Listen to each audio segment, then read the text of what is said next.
again, everybody. Coach Rachel here. This is the third installment of our shoe review. The first video, we covered the Adidas Adios Pro 4.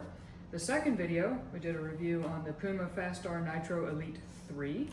And now for this third video, we're going to compare the two and how, going forward, I'm going to use each shoe and maybe potential some options for you.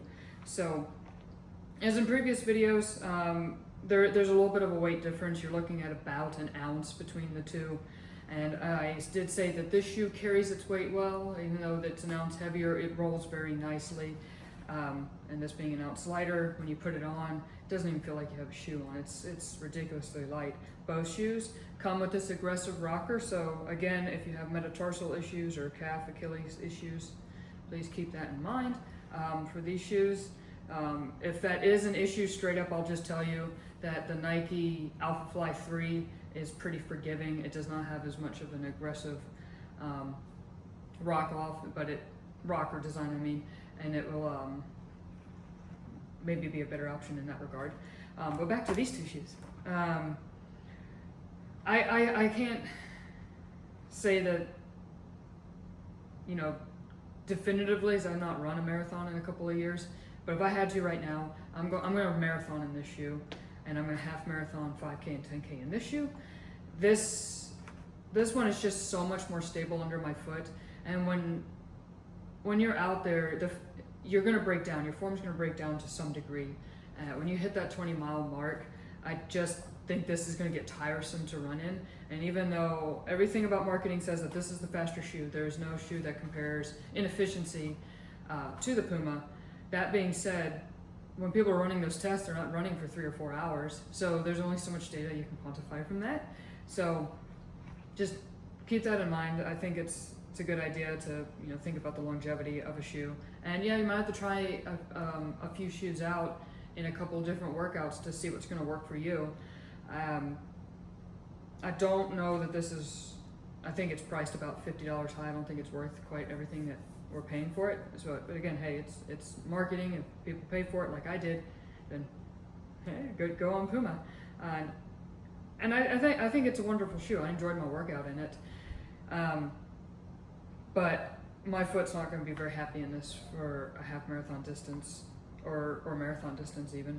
So another one that makes this hard for me to just categorically get behind the shoe is just this outsole is going to last twice as long, at least twice as long as the Puma. The foam's probably equal. These really nice foams don't break down too bad, but when they're done, they're done.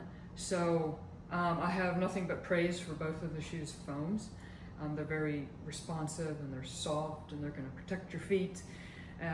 So that's a good deal. But this outer, this is ridiculous. It feels like rubber, like soft cork. I mean, this is more like a thick rubber. And obviously, it's weight savings. So one thing to note with this shoe, it's definitely probably a more advanced marathoner shoe. So you can't run as much in it and make it your race shoe. I really think if you did a couple long runs in it, you've already compromised the shoe. So try to keep the mileage down. If you're unsure what would be a good idea to invest in shoe-wise, go with this one, because I'm telling you, it's durable. It's gonna last. You're gonna get a few workouts in it. You're gonna be a little more acquainted with the shoe. So when you get to race day in the marathon, this is just one more thing you can control and deal with the variables out on the course. You already have enough on your mind.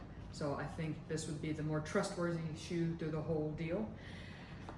Either way, they're both wonderful. I hope that helps a little bit in deciding which shoes. If you have any questions on any of the shoes, something maybe I didn't cover, a blind spot in talking about the materials or anything, please ask away. And if you have any experience or a take on the shoe, please let us all know in the comments. But I'd love to hear everyone's takes. It's good when we get a community going and discuss these things, because we're each unique. We have different goals. We're all different runners, but then we can draw on some of the similarities and help guide some of our decisions in these purchases. These are not small investments, so more information the better, I say, for an informed choice.